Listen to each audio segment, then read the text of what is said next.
Tonight on Real, we hang with aspiring producers Alana and Rachel. They watch a documentary that meets MCs as they discuss their passion for hip-hop, followed by a documentary about parkour, the art of traversing obstacles on the urban streets of Melbourne. Hi, how you going? How are you? Two of the usual, please. Yes, no thanks. problem. Isn't that Grace Narg over there? Yeah, I think it is. Let's go say hi. Yeah. Grace, Hey guys. do you How you mind if going? we sit? Oh no, grab a seat. We're not intruding, are we? Not at all. What's been going on? Same old. Yourself? Yeah, just having a little bit of break. Finished that doco I was making. Oh, the Our Backyard one. Yes. Sorry, refresh me. What's this one about? It's about hip hop and rapping. Oh, hip hop. So you're getting down with the hip hop moves? Not so much. It's more about it's more focusing on MCs and rapping as a way, like a form of expression. But I met some really awesome people, like producers and MCs and like young people just starting out. So if you ever need a rap, you know where to come. So did you do any of the rapping yourself, or? Dude, I can barely think that fast, let alone speak that fast. These guys are amazing. You don't know when they're gonna breathe. But It's great. Well, can we take a look? Do you have it with you? yeah, of course. I got one right here.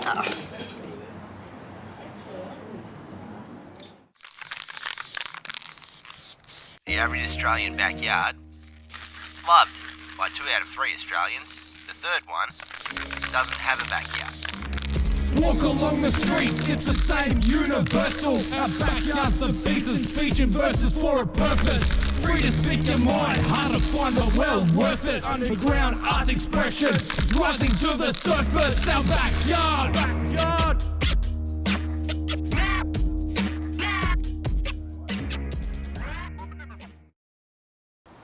When I think this city, I think empty trams, empty seats, steady hands, steady feet, stolen land, stolen fee.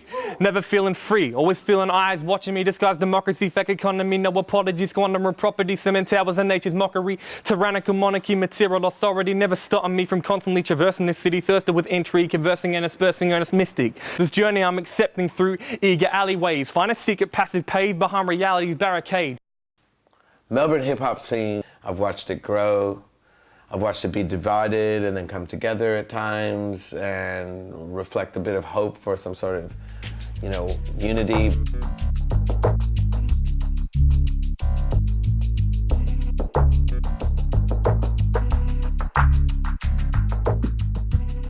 The history of hip-hop was one that, always sort of brought voice to the oppressed, and that doesn't, it doesn't stop at simply your ethnicity if you were African American, because there was Hispanic and Latino and Islanders and Africans and all kinds of refugees that were able to identify with hip hop, as well as some of the more repressed, or I should say oppressed groups, such as young people.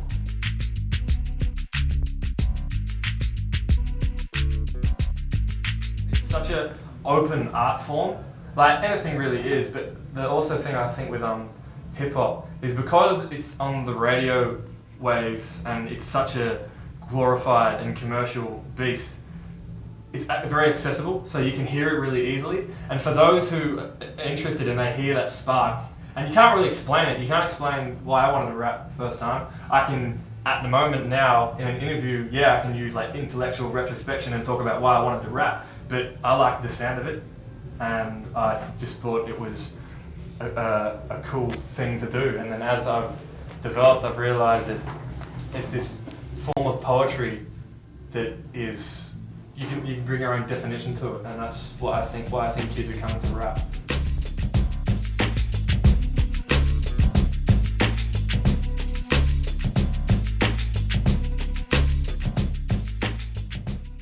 The reason that a lot of people seem to like rap is because you don't have to be able to sing, so you can actually just speak with rhythm, and that's very accessible. My mind's writing on its own, fucking pen and pad. I'm carving lightning in a stone for the title and the throne. I'm fighting on my own, so high that I'm alone. Dim the lights and punch a cone. My mates haven't seen me for weeks, expressing their concern, but none of them have been here through the better or the worst. Cold with hot flushes. Pick a sweater or a shirt, could probably say you're better, but it'll never fit the verse. It tickles but it hurts, I'll cut the roof of your mouth. I'm getting sick of these nerds, I'm nearly losing it now. My feet are gripped to the earth. Head in the clouds, I've been pissed off since birth, I'm just airing it out.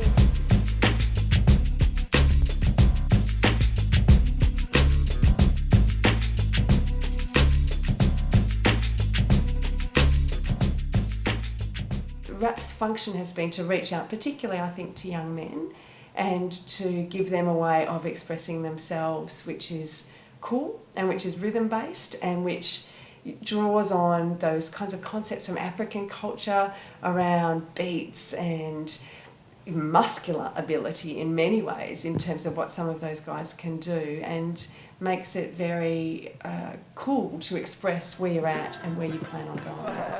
I might stutter, that's because I'm like Rain Man who rose out of the gutter, get it? Two different references with these fucking sentences that hemorrhages on the microphone, I've got the leverages. It would be a mistake to take it too simplistically and to assume that because they're talking about, you know, going out and murdering somebody, that that's truly what this song is about, or that because it's a really brutal kind of a voice that therefore it's got an aggressive message. You fucking with us, beggar, I have you on an IV. Don't like me quite likely and quite rightly, I come through and fucking rape this whole dynasty. Hip hop gave the young people a voice, so it has a really, you know, young people always identify with it. That energy is always going to be appealing to youth, because youth have the energy, let's face it. They run around and you go, how do they have that energy? It just never stops. I got haters, face it, I ain't hesitated. They can go back and get dicks decapitated. I don't mean blades, I used that I knew. I mean them on their knees, pulling their pants down, dude. It's like a mystical. Yo, the lyrical magician. It's Free J popping down, yo, with politicians. The boys are back, we're about to end it with the rap.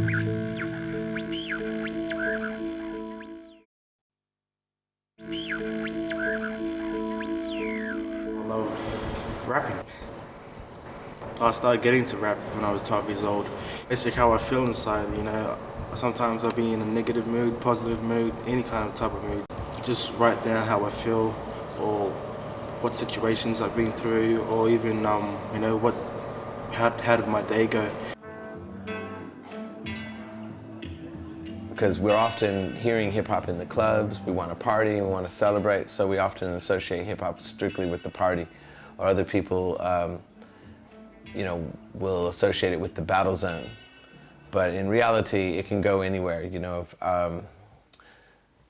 Tamika was a song written by Mystic Journeyman about someone that they knew that had died. A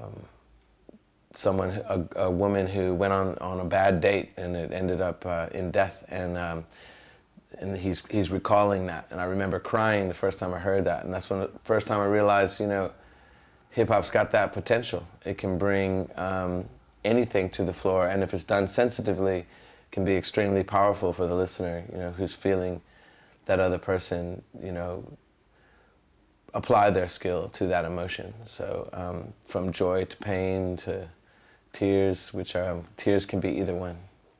Carrying siblings on the back of a crushed camel, busting the shallow barrel in military apparel, ducking hunting arrows, still breathing from the gallows, guided by my own shadow through harrowed waters I've traveled. I ask for no one, the samurai shogun, the cobra's own blood chokes my cold lung, harboring no grudge, hiding a forked tongue, wrestling life numb, Iron Man's own son. Check it.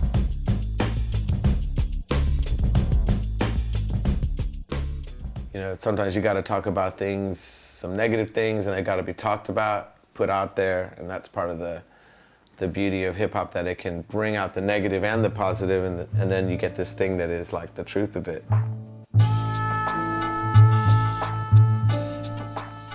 Why not bring that to the older people? Because once they feel hip-hop, they're going to have a lot better chance relating to their grandkids. In what they're into, and vice versa.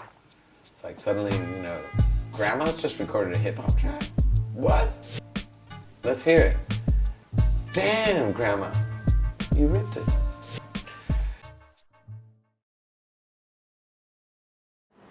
Wow, Grace, you nailed that. Yeah, it was awesome. Oh, thanks, guys. So you think you're converted to the hip hop world now?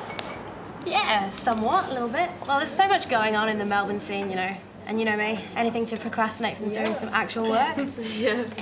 Speaking of, I think I've been doing a little bit too much of that today, so I should get going, but it's really good to see you guys. See you too. I'll catch you on the flip side. Oh, you know it, bro. See you later, guys. Enjoy the rest of your day. You too, man. She's something else. Yeah, definitely. There's a lot of talent there. Did you want another one? I'm gonna... Please. Yep. Hey, Amy. No worries. Suha. Rachel? Hey. How's it going? Hello. Thought it was you guys. How have you been? Pretty great, actually. Yeah. How come? Well, I just finished directing a documentary. It's coming together really nicely. Everything's falling into place. Wow. What's your documentary about? Have you heard of parkour? Parkour? No. Sounds French. Funnily enough, yeah, it is. French discipline of movement. So, yeah, overcoming obstacles with your body. It's really cool. How'd you get into that? I actually used to take classes. Really? Yeah, I know. Wow. First look surprised. It's different. It's a new activity, so I got really into it. Yeah, that sounds good. Do you guys want to take a look? Love to. Yeah.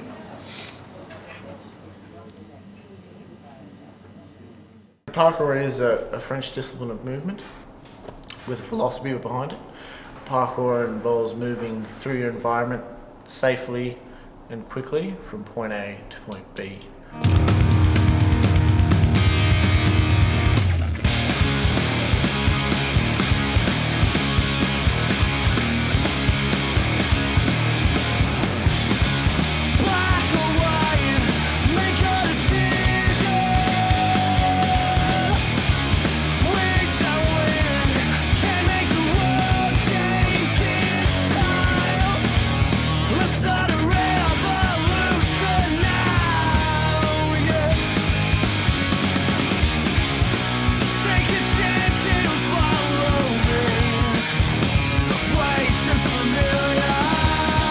My name's Chipper. I'm the president of the Australian Parkour Association. The association helps to develop and teach parkour in Australia. I discovered parkour about 6 years ago through a forum. It was a fitness forum, but alternative types of fitness, so stuff that you wouldn't really do in the gym. And from there I just did a bit of research into what parkour was. It really appealed to me. Found some guys on the internet, met up with them and started training. My name's Mike Snow, or Smo. I've been training parkour for 3 years and teaching parkour for 2 years with the APA. I started parkour after coming from a gymnastics and breakdancing background. So ever since I was about 8, 10, I've always been really physical and just into training. And yeah, so parkour was something that I just snapped up straight away as soon as I found out that I could go out and learn it from classes.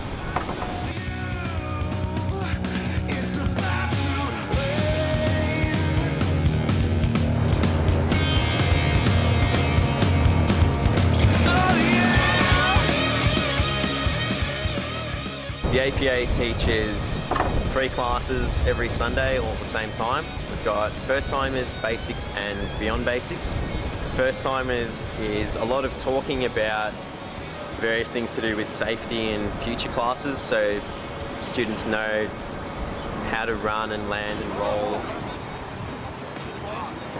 In the basics classes we teach all the other techniques like different ways of climbing over walls, vaulting, some more balancing stuff. We really just cover all the fundamentals of parkour, and beyond basics can be a whole mix of things. It varies every week. Sometimes it can be flat out strength and conditioning for 2 hours, or it can be doing things that scare the students a little bit or put them out of their comfort zone just a bit and make them really have to focus to do something correctly. On your call now, on your call. Go! Come on, all that, up. My name is Zeke. I've been training parkour for 3 years. I just saw some videos on YouTube and I thought it was pretty cool, and then went to a couple of classes and I haven't looked back since. I'm training to be a full instructor. Hopefully I can achieve that by the end of the year. It's my goal. I don't know if I'll do that, but yeah, that is my ultimate goal.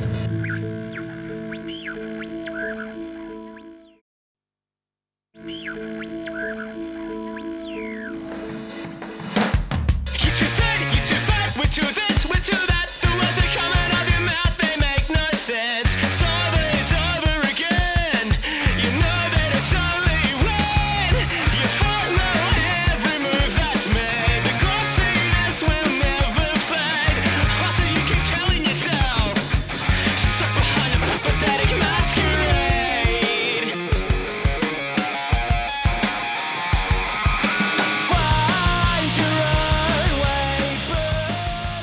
money and time and to get this facility up and running for everybody else, which is really great. And it is a great atmosphere. And people can come in and do whatever they like. They can use these crash mats, they can use these wall boxes, they can climb all over the scaff, and they really love doing that. I started parkour 2.5 years ago. I saw the Nike Angry Chicken ad and thought that was pretty cool and thought, hey, that's actually how humans are supposed to move. It's just like cars and bikes and everything else has made us lazy. Then a few years later I found out that, oh, this activity has a name. All right, 3, 2, 1.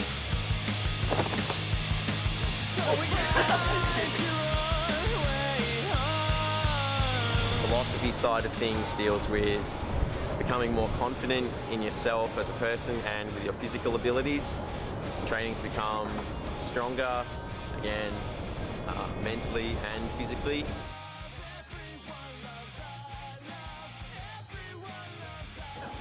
Balance, composure.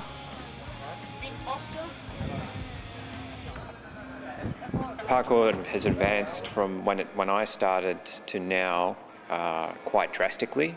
When I started, there was no one to teach you.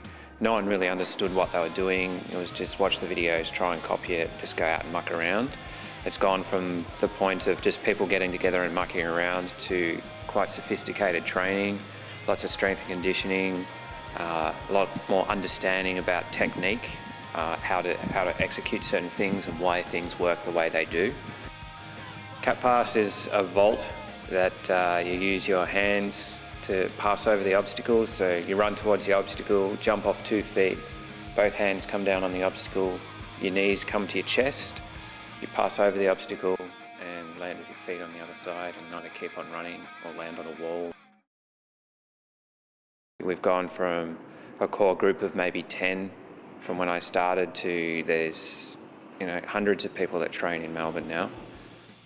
It creates a great atmosphere, it creates a bond between people, and yeah, I'd definitely come just for the group, even if I wasn't training, I'd still come hang out.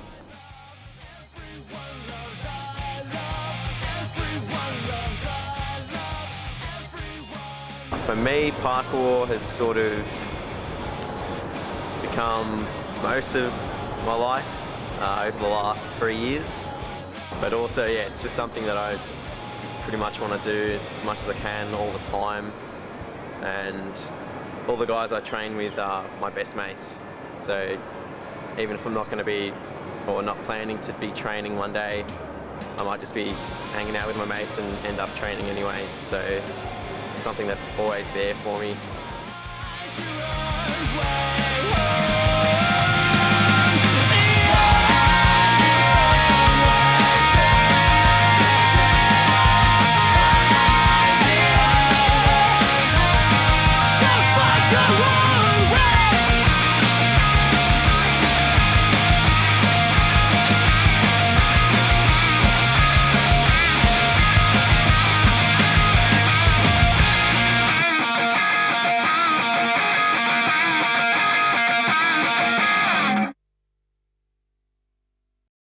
Wow, you really do. You learn something new every day. So true. So how did you go about getting the footage for this? Oh, well, I used to take classes, so I know a few of the people who hold them. So we went to the city and warehouse, got to train with them. Nice. Yeah.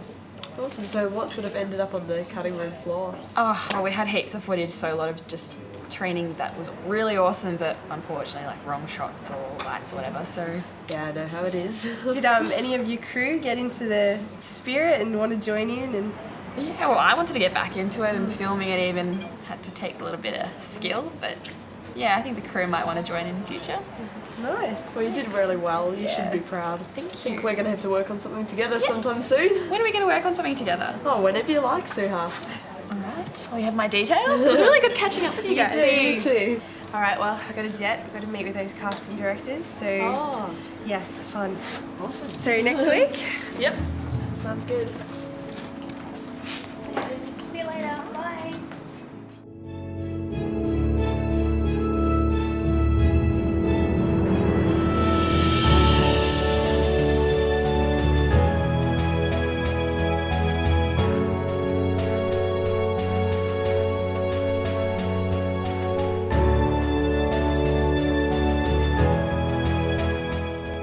Next week on Real, we'll get an insight into remarkable stories from the Beechworth Lunatic Asylum in the documentary Out of Mind.